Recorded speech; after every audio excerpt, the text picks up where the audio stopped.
pour en revenir au corps, comme ça on revient sur le corps de ce chapitre, qui dit corps, dit sexualité, quelque part. Bien sûr. Il est inévitable de parler de chouma ou là de dégoût et de corps sans parler de sexualité. Surtout que maintenant, c'est plus un secret pour personne que la santé mentale est intimement liée, si je puis dire, intimement d'ailleurs, avec la sexualité d'un être humain. Surtout dans notre religion, dans notre société très conservatrice, musulmane, n'ayons pas, et puis arabe aussi, empreinte d'un orientalisme, j'ai envie de dire, qui nous a été imposé quelque part. J'ai pas envie de tomber dans le tabou excitant ou dans la dimension érotique, quelque part, on peut le dire, du tabou et de la chouma.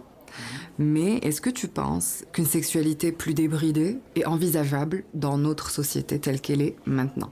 Moi, je pense que tout ce conservatisme est en train de se diluer avec l'arrivée de nouvelles générations. On a peut-être été, nous, la première génération à essayer de se réconcilier avec ça.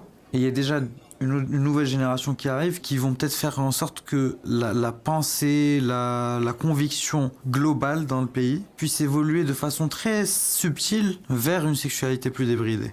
Est-ce qu'en soi, ce serait une bonne chose?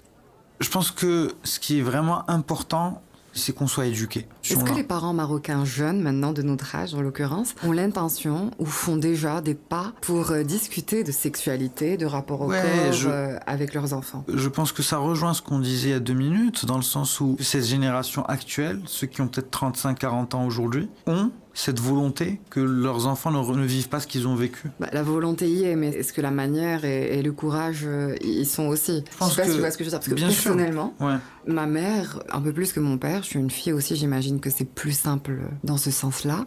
Ma mère a fait des pas et des efforts et avait en tout cas de super bonnes intentions dans ce sens.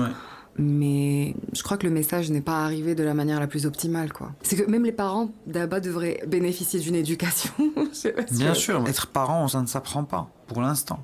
Pour pouvoir transmettre une forme d'éducation sexuelle ou émotionnelle, il faut déjà l'avoir fait sur soi.